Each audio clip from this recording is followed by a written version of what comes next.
In this tutorial, I am going to show you how you can add a user account or create a user account on an Ubuntu system. So with the graphical interface, we need to go to settings. So to go to settings, go to the top right, click it, and then go to settings. That is one way to go to the settings. You can also come to this side at bottom left, this one here, the show applications, click it, and then search for settings like this, and then you can click the settings here. That will also send you to settings. So once you are here, scroll down to users here, click it, and then your account will show up. Okay, the account which is currently logged in will show up. So once you see this, click on unlock and then enter your password.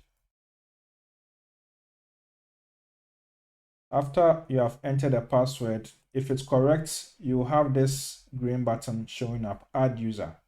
When you see this, you can click it to create a user account. So let's click it. Then you can enter the information which is being requested. So the user account you are creating, you can decide to make the account a standard one or an administrator. So these are the two options. So for the standard one, the user will not have administrative access. For administrator, the user has administrative access. So you need to decide what type of account you are creating. So for this tutorial, let's use a standard account. So we will have to specify the full name.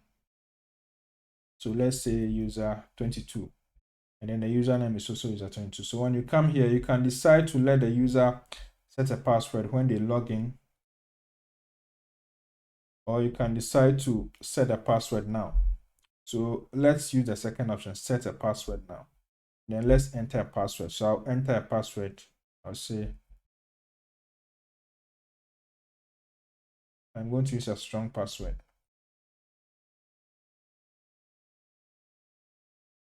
So once you have entered the password also, you can now come to this button here, add. Click it, and then the account will be created. So there's the new account I have created. So now we can log in using this account. So let's just say we want to log in. We can come back.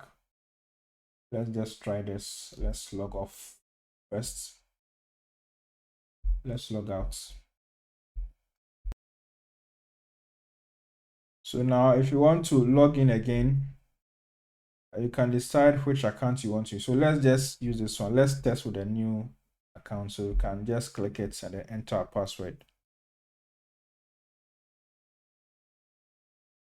And now we have successfully logged in. So you can choose to, close the windows and then do whatever you want, because